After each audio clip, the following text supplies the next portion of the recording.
अस्सलामुअलैकुम नाज़रीन कराम सलाहुद्दीन अयूबी एपिसोड 3 का सेकंड ट्रेलर आ चुका है। आज हम इसी ट्रेलर के बारे में बात करेंगे।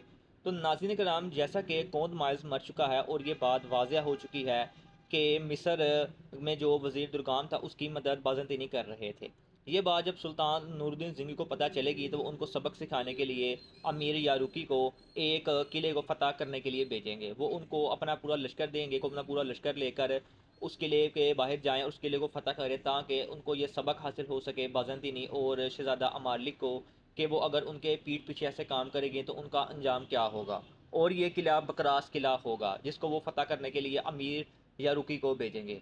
तो दूसरी तरफ नाज़रीन कराम, जैसा कि वो सोने की तलाश में जब बैलियन से मिलेगा, वो शख्स जो उसके भाई के पास से आया था, तो उनको इस बात का पता चलेगा जो वो सोना है वो सारे का सारा बकरास किले के अंदर मौजूद है। इस बात का इल्म अमीर सलाहुद्दीन अयूबी को भी हो जाएगा और वो भी अपने सिपाहियों के साथ बकरास किले के अंदर चले जाएंगे सोना हासिल करने के लिए।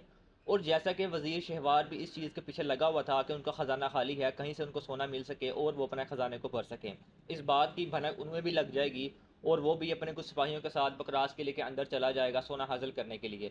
तो बकरास किले के अंदर अमीर सलाहुद्दीन, बेलियन और साथ साथ वज़ीर शहवार के आदमी भी मौजूद होंगे। और तो दूसरी तरफ बकरास किले के बाहर अमीर यारुकी अपनी पूरी फ़ौज के साथ होगा उस किले को फ़तह करने के लिए। तो नाज़रीन कराम, आपको क्या लगता है, क्या वो किला फ़तह हो पाएगा? और इसके अलावा जो सोना है जो बकरास किले के अंदर मौजूद है वो किसको मिलेगा? अमीर सलाहुद्दीन को मिलेगा, बेलियन को मिलेगा या वज़ीर शहवार को मिलेगा?